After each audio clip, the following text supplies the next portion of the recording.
He invited a single mom for a job interview and froze when he saw his college love and a mini version of himself.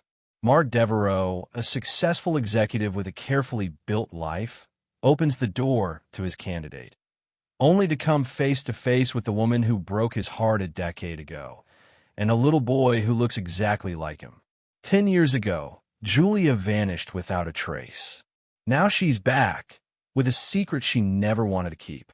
Sometimes life gives you one more chance. Will he take it? Mark Devereaux adjusted his tie with his usual precision, standing against the full-length glass window of his corner office. 24 floors above the city, everything looked under control. Just how he liked it. He ran a company of 300 people, made decisions that moved millions. And yet, in this one moment, he had no idea what was about to hit him. His assistant's voice buzzed through the intercom, uncertain and slightly shaken. "Sir, there's a woman here for the 11 o'clock interview. But she brought a kid." Mark blinked. "A what?" "A child. A boy. Maybe 9 years old." Mark glanced at his calendar. Julia Bennett. The name meant nothing. Another resume, another candidate. Bringing a child to an executive assistant interview? Unprofessional. Absurd. But something in his assistant's voice pulled at him. "Send her in." He turned toward his desk, exasperated. Then came a knock. The door opened, and time stopped. She walked in like a ripple through the past.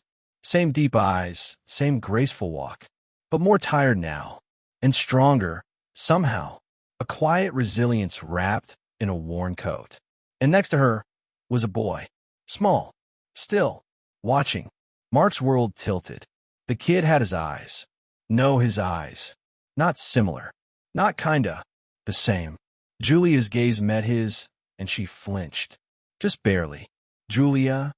His voice cracked like old wood. "Hello, Mark," she said, her voice soft but steady. Everything in him locked. 10 years ago, she had walked out of his life without a goodbye, without a fight, without an explanation. He hadn't heard from her since. Not a letter. Not a damn word. And now she stood here. With that boy. He swallowed hard, staring. Who is he? She hesitated. A beat too long. "This is Liam." The name meant nothing. But the look in the boy's face, those damn eyes, the familiar crease in the brow, the way he stood like he already knew something, that meant everything. Mark stepped back. "How old is he?" 9. He did the math. She didn't have to say another word. He turned cold. "You had a child, and didn't tell me." Her voice was barely a whisper. "I had my reasons." He looked at Liam again. The boys gazed and flinched. Didn't cower. Just stared like he was trying to figure Mark out. Same way Mark was doing to him. His throat tightened. This wasn't an interview. This was a detonation.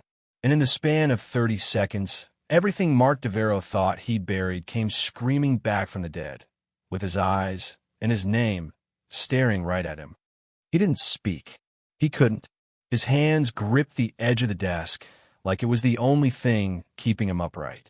Julia sat across from him now, the boy quietly waiting by the door, flipping through a company brochure like none of this was out of the ordinary. "It's been 10 years, Mark," she said gently. He looked up, and his mind pulled him backward, hard and fast.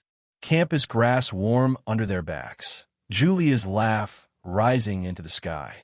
Her hand in his during late-night library sessions. Her dream of opening a nonprofit for underprivileged teens. His plan to run his own company by 35. They were unstoppable back then. Untouchable. In love like it was oxygen. Until the night, everything cracked. He remembered the fight like it was yesterday. She'd come to his apartment, eyes red, hands shaking. Accused him of not understanding. Said he was too focused on the future, too blind to what was happening now. He'd yelled. She'd cried. Then she was gone. No text. No call. Just silence. He'd searched. Called friends. Checked hospitals. Even thought she might have moved away. But after 3 months, after the silence stopped echoing, he told himself she didn't love him enough to stay. And now, she was back, with a child that looked like his reflection. Mark's voice dropped, flat and sharp. "Why didn't you tell me?" She looked away. I wanted to. At first. At first. You vanish after a fight and leave me thinking his voice cracked. Julia, I thought you were dead. I'm sorry. That's it? That's all I get. She inhaled slowly, eyes glistening but not crying. You think I wanted to disappear? You think I chose this? I didn't. He narrowed his eyes. Then what the hell happened? I didn't leave you, Mark. I was forced to go. He stared. By who? Her silence answered nothing, but said everything. He leaned forward. Julia, you owe me the truth. Right now. She met his gaze, trembling. I was pregnant. I found out 2 days after we fought. And then something happened. Something that made staying impossible. It wasn't safe. His blood turned to ice. What do you mean, not safe? What happened? I can't tell you.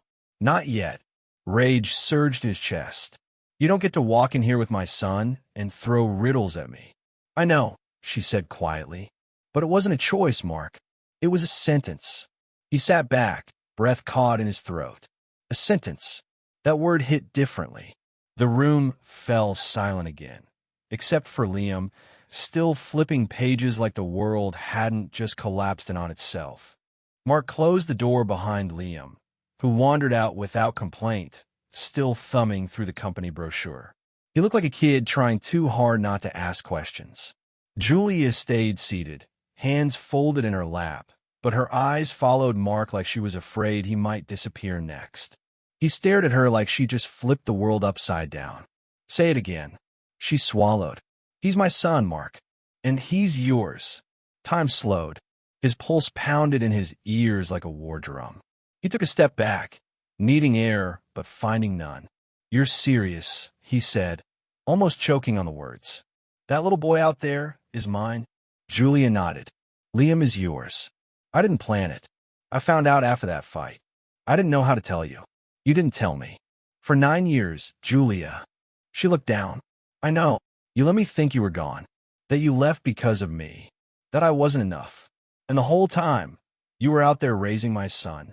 I didn't do it to hurt you. He paced, running both hands through his hair. Then what?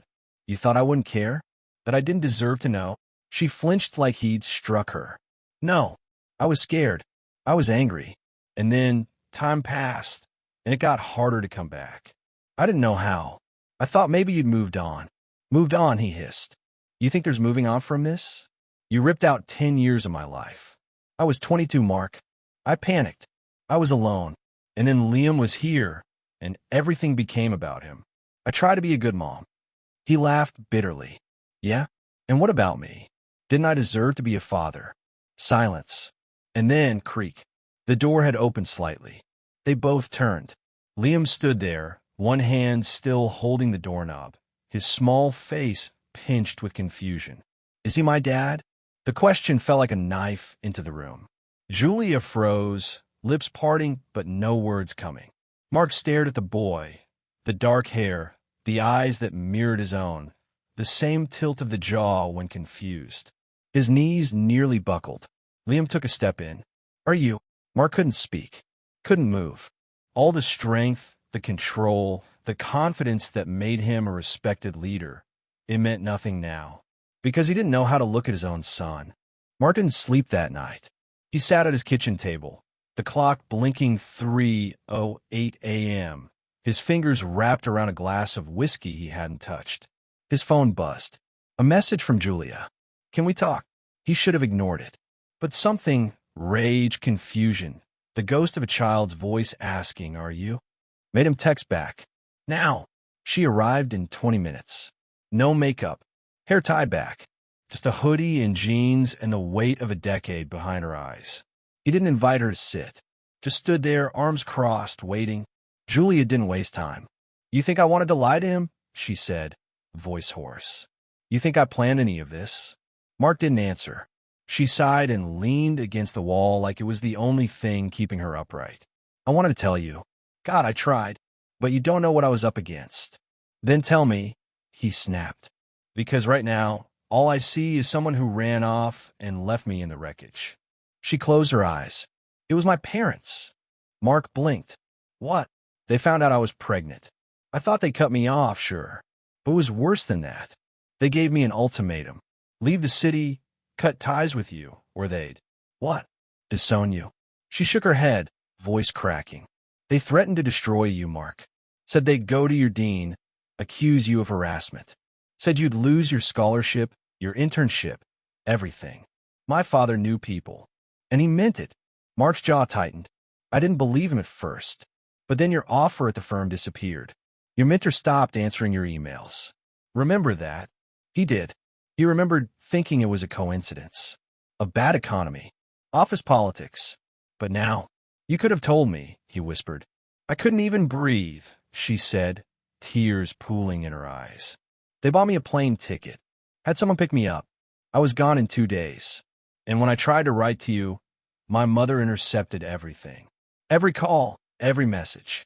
I was 22, pregnant, and scared. Mark paced the room like he could walk away from her words. You expect me to just believe this? No, Julia said quietly. I don't. I wouldn't if I were you. He turned, fury battling with something deeper. Something like grief. I missed his first steps. His first words. His birthdays. You stole that from me. I know, she whispered. I live with that every single day. He stared at her, at the woman he once loved, the mother of his child. And for the first time, he didn't know if he hated her or just didn't know her anymore. It was supposed to be a normal morning. Coffee, emails, an overlong meeting with HR. Then he saw the man. Gray suit, stiff collar, the same cold eyes from an old photograph Julia once kept in her dorm. Julia's father. Mark froze. The older man was walking out of the building next door, shaking hands with someone, one of the senior partners at Mark's firm. That's when it clicked. The job that disappeared. The mentor who ghosted him. The internship that vanished right before graduation.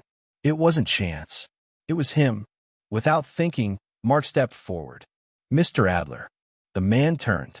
No surprise in his expression. Only a faint smirk. Mark Devereaux. You remember me? I remember potential. And threats. He adjusted his cufflinks like this was a boardroom negotiation. You were both. Mark took a breath. His hands were shaking, but he refused to look away. You ruined my life. The man didn't flinch. I protected my daughter and her future by destroying mine. She was pregnant, barely out of school. You were a distraction, ambitious, reckless, too hungry for your own good. She needed to focus on survival, not a romance built on borrowed time. Mark's jaw clenched. She loved me. She thought she did, until I gave her clarity and a way out. She didn't have a choice. No, she didn't. He looked at Mark flatly. You weren't supposed to know. That was the deal. Mark stepped back like he'd been slapped. And Liam, he asked, voice rough. You kept him from me too? Mr. Adler's gaze didn't waver. It was cleaner that way. Mark's world tilted. 12 years of pain, of unanswered questions, all redirected at the wrong person. And suddenly, the weight shifted. The anger, misplaced, poison began to drain. Julia hadn't betrayed him. She'd been forced into silence. The apartment building looked smaller than he remembered. He knocked. Liam opened the door. Big brown eyes. Freckles. The same dimple Mark had when he laughed, if he ever laughed anymore. Hey, Mark said, his voice catching. The boy tilted his head. Hi. Mark swallowed hard. Mind if I come in? Liam hesitated, then opened the door wider. Mom's in the kitchen. Mark stepped in. The air smelled like cinnamon. Liam watched him, cautious but curious. Did you come to yell again? Mark winced, then knelt. No, not this time. Liam looked at him, not blinking. Mark took a breath. Hi, son. Liam's eyes widened. He didn't say anything, just stared. Mark didn't expect an answer. He just needed to say it, to finally say it. Mark didn't know what to expect after that visit. He didn't even know if he was supposed to expect anything. But the next morning, his phone buzzed. Unknown number. He opened the message. Baseball game. Saturday at 4. I'm starting pitcher. Mom said I could text you. Liam. He stared at it for a full minute before typing. I wouldn't miss it. It was one of those early spring afternoons. Cool wind, pale sun, nervous parents clutching thermoses on fold-out chairs. Mark stood awkwardly at the edge of the field, hands in pockets. He didn't sit with Julia. He wasn't ready for that. Neither was she. But Liam saw him, and that was enough. The kid had an arm, fast, sharp, controlled. When he struck out the third batter, he turned toward the bleachers and searched the crowd. Their eyes met, and Liam smiled. Just a little. Mark's heart broke and healed at the same time. After the game, Liam jogged over. His cheeks were flushed, cap crooked, cleats muddy. He looked up. So, did I suck? Mark laughed, genuinely for the first time in what felt like years. You were incredible. Liam kicked at the grass. You don't have to say that. I don't, Mark said, but I mean it. There was a pause. Then, without looking up, Liam asked, Do you want to come to my next game too, Mr. Devereaux? Not Dad. Not yet. But Mr. Devereaux was an invitation. Mark nodded, swallowing the lump in his throat. Yeah, I really do. Later, as they walked to the parking lot, Julia caught up to him. He's smiling more, she said gently. Mark glanced at her. He's a great kid. He is. She hesitated. Then, I got a job offer. That stopped him in his tracks. Where? Seattle. Head of a nonprofit. Better pay. Better hours. His chest tightened. Seattle wasn't across the street. It was hundreds of miles away. Are you taking it? He asked, trying to keep his voice steady. I haven't said yes. She looked at him carefully. But I need to decide soon. He nodded slowly, the baseball field blurring behind him. Liam was just starting to look at him like he belonged. And now he might lose him again? No, not this time. The final game of the season was bigger than any little league match had the right to be. The bleachers were packed. Parents cheered. The sun was high, warm on Mark's shoulders as he sat, fists clenched on his knees. Liam was pitching again, and he was on fire, strike after strike. But Mark wasn't just watching the game. He was watching his son, the way he focused, the way he adjusted his cap, just like he used to back in college. The way his eyes scanned the field with quiet confidence. Mark had missed everything up until now. But he was here, and he wasn't leaving. When the final out came and the crowd erupted, Liam didn't run to his teammates. He ran to the sideline, straight to Mark, and for a second, they both just stood there, breathless, quiet. Then Liam threw his arms around him. Mark froze, then melted, and hugged him back with everything he had. He felt Liam's small fingers clutch the back of his shirt, felt the boy's breath shake against his chest. Not Mr. Devereaux this time, just Dad, without saying the word. Julia approached slowly, hands in her jacket pockets. She looked exhausted, conflicted. He could see it all over her face, the offer, the choice, the fear. Mark gently pulled back from Liam and stood. Their eyes locked. I know I can't fix the past, he said quietly, but maybe we could still build something. She blinked. I don't expect a miracle, he went on. Just a chance to try. As a family. Julia swallowed. Seattle is still on the table. I know. Silence. And he took a deep breath, stepped closer. Stay. Both of you. She didn't answer right away. Just looked at him, really looked. Past the walls and the years and the pain. And finally, she nodded. A small, uncertain, trembling nod. I'm scared, she whispered. So am I, Mark said. But I'm more scared of missing out again. Liam stood between them now, still in his jersey, glove tucked under his arm. Julia looked down at their son, then back at Mark, and something softened in her. She reached for Mark's hand. He took it. Not a promise. Not yet. But something real. Something alive. The three of them walked off the field together. No neat endings. No guarantees. Just this moment. And for now, that was enough. Please rate the story on a scale of 1 to 10. Let us know, what do you think? Your support means the world, and we can't wait to bring you more incredible stories like this.